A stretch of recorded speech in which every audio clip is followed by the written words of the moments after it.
네, 시사 인터뷰 오늘 2부 유튜브 라이브로 넘어가겠습니다. 선생 박주정과 아이들 박주정 광주대학교 교수와 함께 얘기 나누겠습니다. 안녕하십니까? 안녕하세요. 네, 지난 3월 12일에 대통령 직속 국민통합위원회에 가서 학교 내 갈등 완화에 대한 발제를 하고 오셨다고 저희가 들었거든요. 네네. 그 내용이 어떤 내용인지 좀 말씀해 주십시오. 3월 12일 날 서울정부종합청사 본관 13층 대의실에서 네. 통합위원회 사회문화분과위원장과 분과위원, 통합정책국장, 담당 과장님들을 모시고 발제를 했는데요.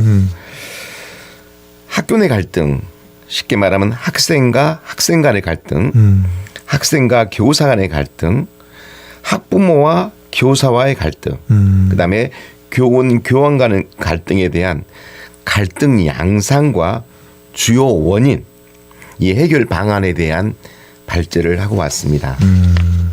이게 지금 가장 큰 문제가 아닐까라는 그렇죠. 생각이 들고요. 학교 현장에서 네. 가장 큰 문제가 아닐까 싶습니다. 먼저 하나씩 이제 좀 들여다볼까요?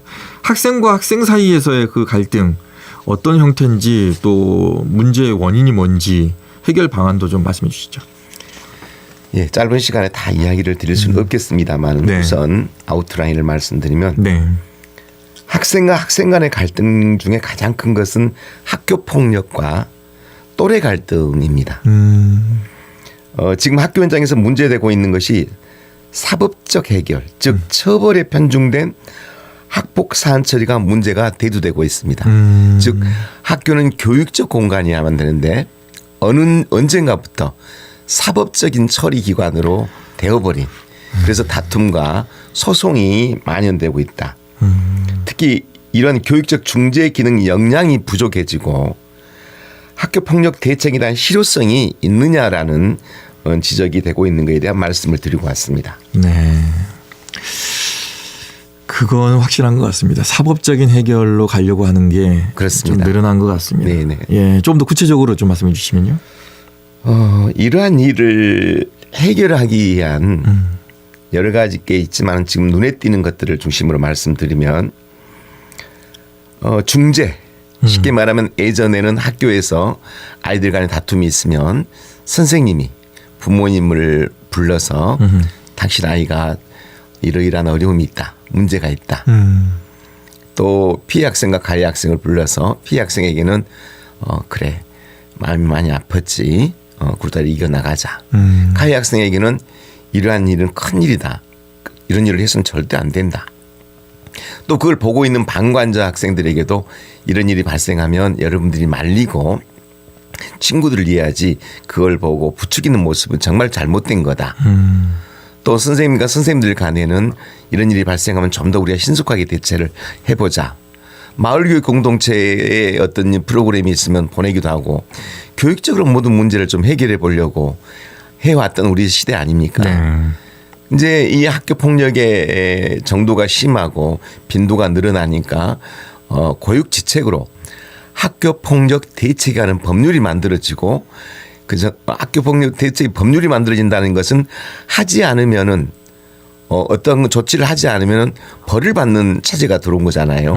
선생님에 대한 뭐랄까 책임, 학부모의 책임, 가해 학생에 대한 책임, 이런 것들이 저기 때문에 경직될 수밖에 없는 상황입니다. 네. 그런데 이런 상황에서 이제 중재 기능이 약화된 거죠. 중재, 서로 금방 말씀드렸던 이런 중재 기능이 강화돼야 되는데 오히려 이제 그냥 법대로 지나가면 되지 않느냐. 잘 모르면 학교폭력대책위원회에 올려가지고 거기는 조치대로 하면 되지 않아?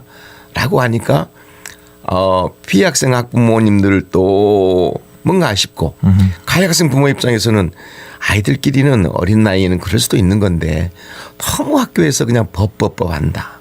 그러니까 이제 부모와 피해 학생 가해 학생 학부모가 학교 전담기구나 이런 데서부터 변호사를 대동하고 아이들 보는 데 가서 계속 불려다니고 이런 게 과연 옳으냐라는 건데요.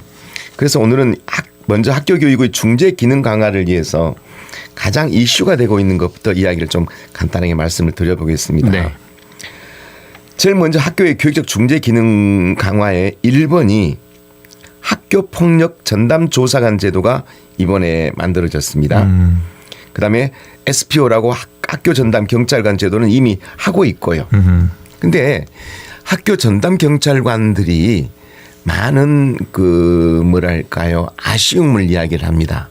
학교 전담 경찰관이라는 것은 학교에 이러이러한 일이 발생했을 때 가서 중재하고 또 법적인 어떤 제재도 할 수 있는 이런 부분인데, 학교에서 이런 문제가 발생했을 때 미리, 그리고 서로 간의 관계 형성이 좀 되어 있으면 좋을 텐데, 일단 학교에서는 경찰관이 들어오면 일단 조금은 좀 밀어내는 듯한 분위기, 그리고 어떤 내용에 대해서 자세히 알려주지 않으려고 하는 내용. 이러니까 전담 경찰관님들은 아니 뭐를 좀 잘 알려주고 미리 알려줘야만이 우리가 도와주지.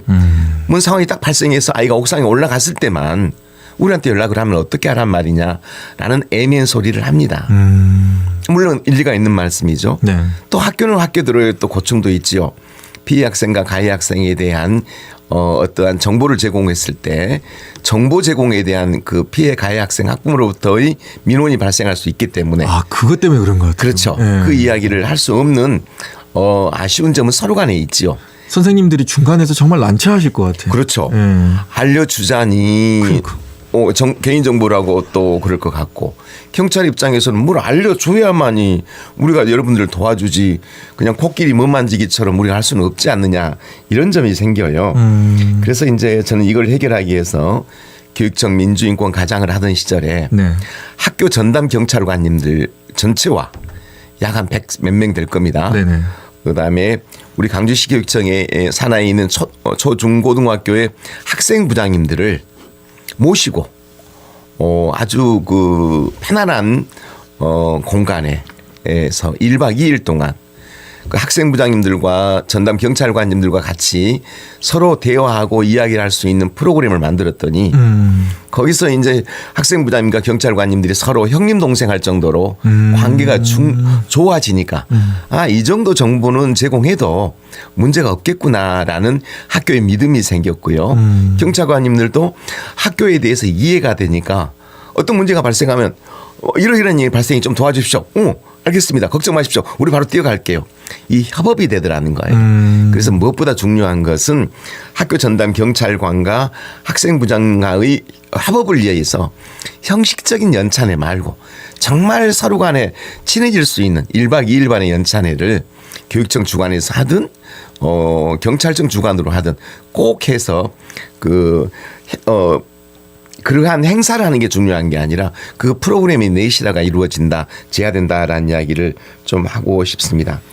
두 번째는 네. 학교 전담 경찰관 말고 학교폭력 전담 조사관제가 지금 올해 만들어졌습니다. 네네.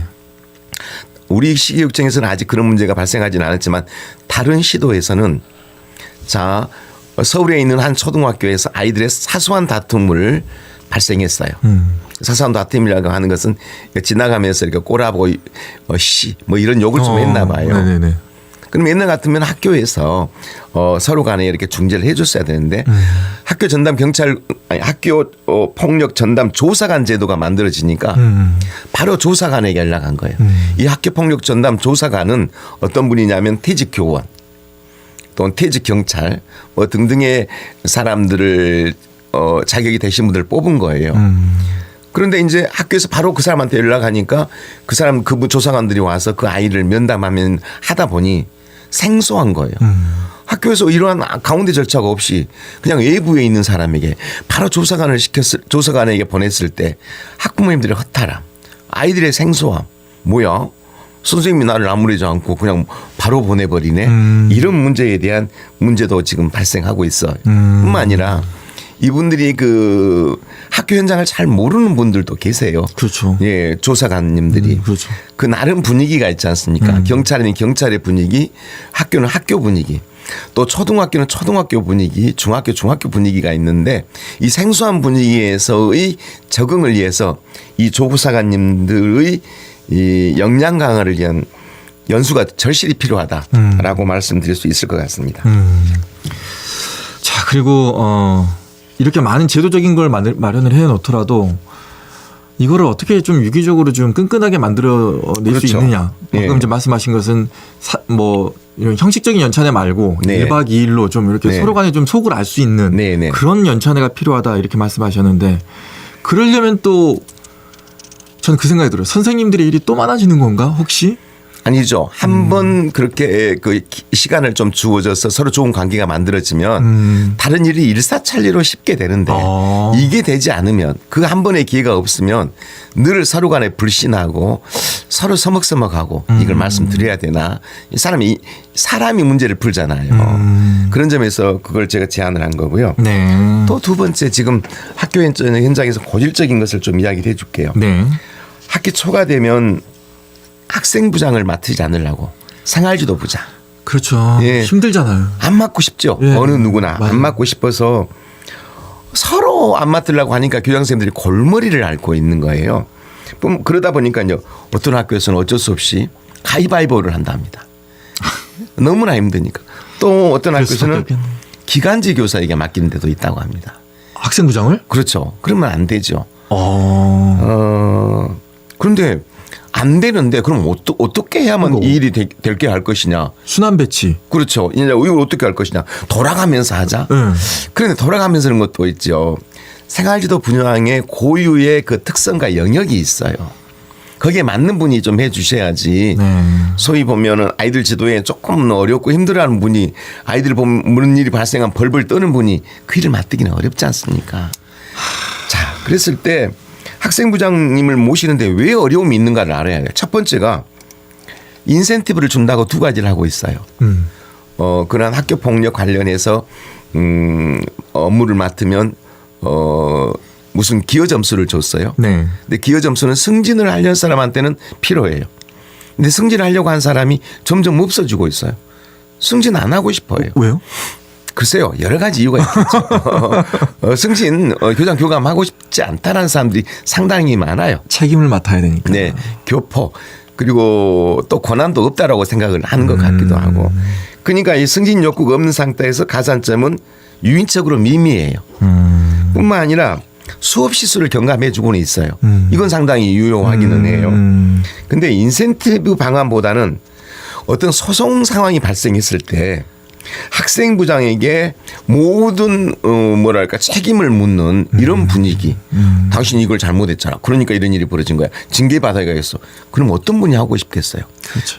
그렇지 않은 학부모로부터 심한 욕설도 듣고 아이들로부터 인기도 없는데 교육청에서조차 이 학생부장을 뭐랄까 이렇게 보호해 주지 않는다면 누구도 안 하려고 하는 건 인지상정 아니겠어요. 그렇죠. 그래서 이런 문제가 발생했을 때 교육청이 바로 나와서 딱 책임지고 이 문제에 대해서 정리해주고 격려해주고 또 잘잘못을 따져주고 또 막아주고 이러한 시스템이 돼야 되는데 이게 안 되다 보니까 자꾸 학생부장만 서로 안 하려고 한다 이런 풍조로 돌아가고 있죠. 그래서 저는 또한 큰 틀로 봤을 때 교감 교장 승진할 때는 반드시 이러한 학생부장 경력이 있어야 된다. 왜냐하면 교장 선생님으로서 학교에서 어떠한 역할을 할 때 이 부분이 제일 골치한 부분이란 말이에요. 뭐 예를 들어서 학생부장 그 경력 3년 이상, 그렇죠. 뭐 5년 이상 뭐 이렇게 반드시 그걸 점수해 줘야만이 되지 않을까라고 생각하고요. 교원의 그 학생 생활지도에 학생의 격리 조치를 할 수 있게 돼 있어요. 그다음에 두 번째는 학부모 소환을 할 수 있게 되고요.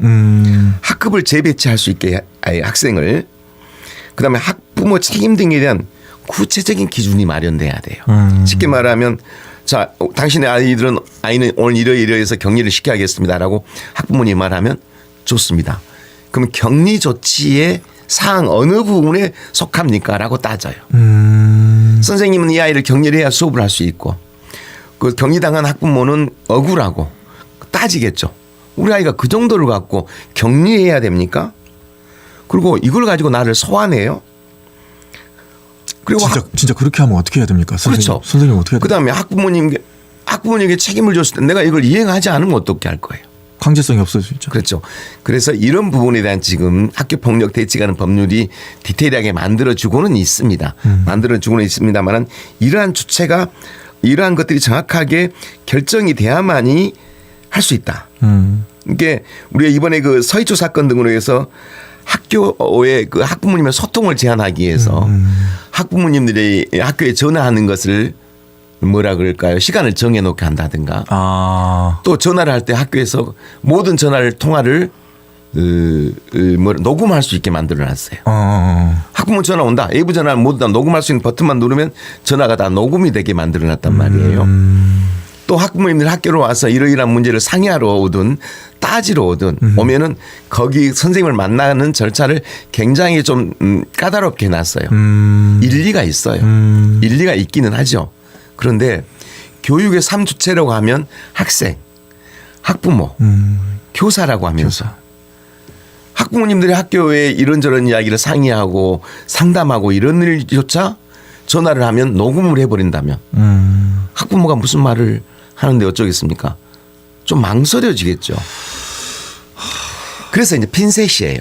즉 말하자면 정말 말도 않는 항의를 통해 하고 힘들게 하는 사람은 핀셋으로 엄격하게 사후적 조치든 우리는 격리 조치를 해야 되겠지만 일반 많은 학부모님들이 학교에 상담을 하고 선생님하고 상의를 하고 이런 부분들은 선생님들의 사생활을 침해하지 않는 범위 내에서 어느 정도는 자유롭게 해야지 들어오는 것도 맞고 전화도 감청하고 전화도 또 녹음하고 이렇게 된다면 피가 잘 흘러야 동맥경화가 걸리지 않는 것처럼 학부모님들의 그 소통도 중요하고 그리고 정말로 그런 부분에 대해서 말도 안 되는 악성 민원에 대해서는 핀셋으로 정리하는 이 두 가지 방법을 써야 되지 않을까 그런 생각을 저는 해봅니다. 네. 아, 근데 그거는 생각해 봐야 되겠네요. 학부모 민원이 이렇게 자주 발생을 하게 되면 네. 그거를 시간대로 정해서 그때라도 말해주세요. 아니면 녹음 녹취가 되면 요즘엔 녹음 녹취 다 되거든요. 네네. 어디 뭐 민원 상담 전화를 하면 다 그냥 그게 네네. 나와요. 근데 그렇게 하는 것이 과연 맞느냐라고 지금 말씀하시는 거구나. 예.